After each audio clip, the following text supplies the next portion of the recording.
Mesdames, Messieurs, bonjour et bienvenue au 111 à Terville pour cette émission spéciale mi-saison en compagnie de Romain Pitou, le coach du TEFOC. Bonjour Romain. Bonjour. Tu as passé de bonnes fêtes? Super. Ouais, tu as fait quoi toi pendant les fêtes? En famille, à Bondy, il n'y a rien de tel. Et les joueuses, tu les as laissées repartir chez elles? Elles ont eu le temps de faire Noël? Alors les joueuses, elles avaient 5 jours pleins de libre. Donc il y en a qui sont retournées chez elles, il y en a qui sont allés voir leurs petits copains, il y en a qui sont restés ici. Donc c'était vraiment libre. D'accord. Nous sommes donc à mi-saison, comme je vous le disais tout à l'heure. On est à 6 victoires, 6 défaites. On est 6e du classement de Liga F à l'issue de la 13e journée. 19 points. Comment tu analyses, toi, cette phase aller? C'est un bon bilan ou c'est un bilan moyen? On veut toujours plus, et surtout avec les dernières saisons qu'on a eues. Mais moi, je trouve que c'est un bilan qui est correct.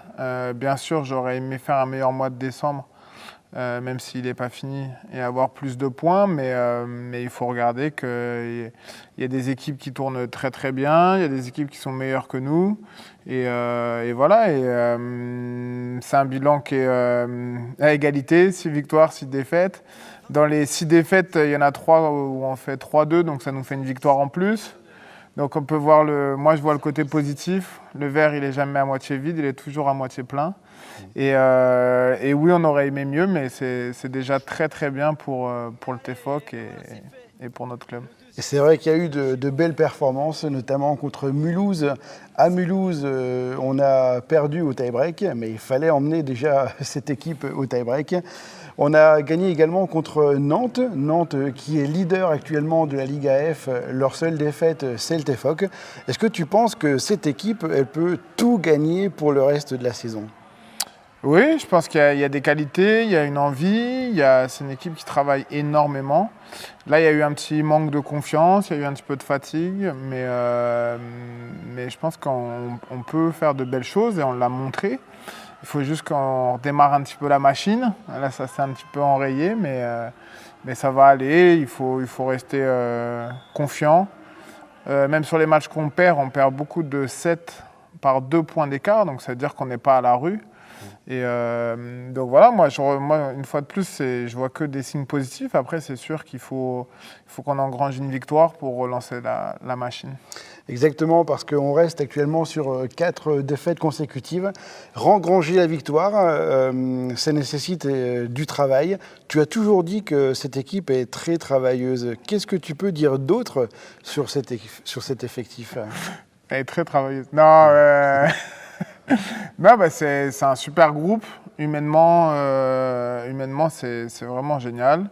Là, il manque un petit peu de la victoire pour que ça soit encore mieux. Mais non, c'est un groupe qui est très cosmopolitain. Et tout le monde a vraiment fait l'effort de s'intégrer au club, à la ville. Et donc, c'est très, très bien. Donc voilà, positif. Et pour parler plus concrètement des joueuses, il y a eu des paris comme chaque année, des paris avec des joueuses que l'on ne connaissait pas spécialement, comme Tatiana Kulikova, comme Paulina Perez. Est-ce que les paris du TEFOC sont des paris réussis? De toute façon, nous, il y a souvent que des paris parce qu'on ne recrute pas ou très peu de joueuses qui sont déjà dans le championnat français, parce qu'on n'arrive pas à faire venir des joueuses... Alors le club maintenant, il a une belle dimension, donc c'est plus trop le club qui freine, mais c'est souvent les finances. Et c'est des gens qui ont eu des meilleurs salaires dans d'autres clubs de Liga F et c'est compliqué de les faire venir au TEFOC. Donc nous, c'est tout le temps des paris. Après, c'est sûr que cette année, on a fait fort parce que, par exemple, Tatiana Kulikova, on l'a vu sur un site où il y a un petit peu des annonces un peu de tous les niveaux. Et donc, c'était un pari que j'ai pu confirmer avec l'ancien entraîneur du Canet. Et qui m'a conseillé cette joueuse parce qu'il a joué contre en Grèce l'année dernière. Donc voilà, il y a énormément de paris. Il y a des paris physiques aussi, comme Jessica Kosonen, c'est un petit gabarit. On n'en voit plus trop en Liga F, mais voilà, c'est le jeu que j'aime jouer, même si ça demande une précision qu'on n'a pas tout le temps, mais voilà, c'est les paris. On a eu quelques blessures, mais pas trop encore cette saison. On espère que ça va rester comme ça. Là, actuellement, l'équipe est en pleine forme pour débuter cette deuxième partie de championnat. Alors, j'ai envie de dire oui, même s'il y a une petite gastro qui tourne là, sur une qui a voyagé, comme par hasard. Mais non, on a un super staff médical. Ils font un super boulot et on touche du bois. Et du bois, on en a derrière nous parce que la nouvelle tribune, je ne sais pas si vous la voyez derrière nous, mais la tribune en bois est arrivée, ce qui va permettre d'accueillir un petit peu plus de 200 personnes en plus sur cette salle du complexe sportif le 111. Donc on a de quoi toucher du bois au 111. C'est l'occasion aussi de saluer le travail du staff médical qui est très important au TEFOC. Comment s'est géré ce travail avec le staff médical ? Eh ben, il y a un chef, c'est le médecin, Eric Sitt. Et puis après, il y a tout le monde qui est à dispo des joueuses surtout, avec le staff de kiné, avec Camille, Maud et Simon. Et puis après, on a aussi Rosen, ostéo. Donc voilà, tout le monde travaille dans le même sens pour essayer que j'ai les joueuses à disposition. Et on a le lien entre le sportif et le médical, c'est Dimitri qui le fait, qui récupère les joueuses qui ont des petits pépins, c'est lui qui fait un peu la réathlétisation ou qui gère les 2-3 séances quand il faut gérer de musculation. Donc voilà, moi je supervise et je suis les consignes qu'on me donne. Par exemple, on s'est déplacé à Chamalières sans Paulina Pérez parce qu'elle avait le dos, contracture au dos, donc je suis et je n'ai pas trop le choix, quoi. Je prends les joueuses qu'on me laisse aptes. D'accord, donc pour l'instant, ça se passe pas trop mal avec cette équipe qui est en pleine forme pour cette deuxième partie du championnat qui démarre samedi à 19h30 ici même, face au promu, l'équipe de Quimper. L'équipe de Quimper Volley 29 qui sera donc ici à Terville. Une équipe que l'on a jouée à l'aller, qui a d'ailleurs perdu contre nous 3-7-0. Mais c'est une équipe qui a montré de très belles choses pour cette première partie de saison. Est-ce qu'on n'est pas là face à un match piège ? Ah si, c'est exactement le match piège. Jouer une équipe qui est sur le papier plus faible que nous, parce que moins bien classé. Jeudi, on va à Tchalou faire un match pour vraiment bien préparer et il va falloir faire attention. C'est une équipe qui est compliquée à jouer, parce que oui, on a gagné 3-0, mais le dernier set, c'est un peu un hold-up parce qu'on était mené de 10 points, je crois, et on a réussi à remonter petit à petit. Il va falloir faire attention. On connaît très bien l'entraîneur. On l'a côtoyé quand il était à Clamart, à l'époque où moi j'ai pris l'équipe en élite. Donc il faut faire attention, il faut se méfier. Et nous, on a été dans... C'est un mec sympa, FX Garnon, et il faut se méfier des gens sympas. C'est ça. Non, mais on a eu ce costume du petit où c'est facile et tout. Donc moi, je n'oublie pas cette période-là du TEFOC, même s'il y en a beaucoup qui se souviennent que de la période des 2-3 dernières années où on est au-dessus de certaines équipes. Mais voilà, il faut savoir d'où on vient. Et on vient de la même étape que Quimper, donc il faut les respecter, il faut jouer à 100%, et puis après on verra qui gagnera. Parce que très vite, il y aura le mois de janvier avec 4 matchs. Venelle, Mulhouse, Le Canet, Chamalières, sur 12 points possibles. C'est quoi l'objectif du mois de janvier ? L'objectif, c'est de tout gagner. On essaye d'aller au match pour tous les gagner. Après, il faut être réaliste. Il y a des belles équipes. Le Canet, champion de France. Mulhouse, qui était en finale et qui était premier du championnat l'année dernière. Voilà. Donc, sur ces matchs-là, on n'est pas favori. Maintenant, ce n'est pas parce qu'on n'est pas favori qu'on ne peut pas gagner.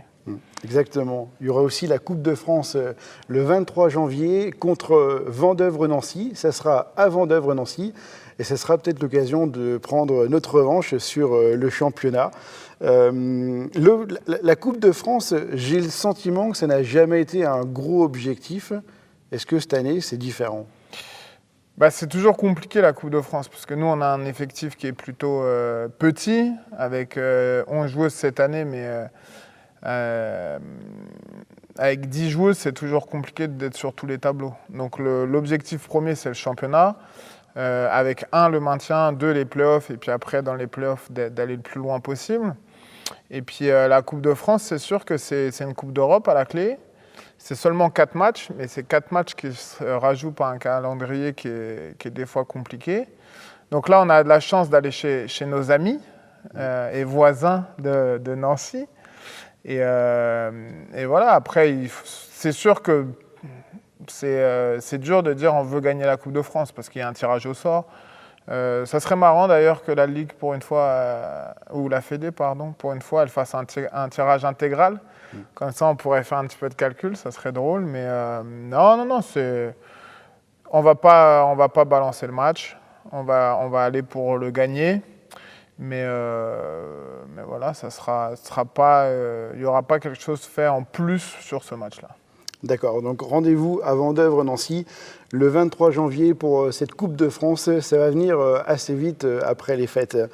À ton avis, Romain, qui va être le club champion de France cette année? Alors, eh ben non, mais je pense qu'il y a 3 équipes qui sont favorites suite à la première phase. C'est Nantes, Vendeuvre-Nancy et Paris. Moi, j'aimerais que ça soit Nancy, parce qu'on commence à être la région numéro 1 du volley français. Ça a souvent été dans le sud.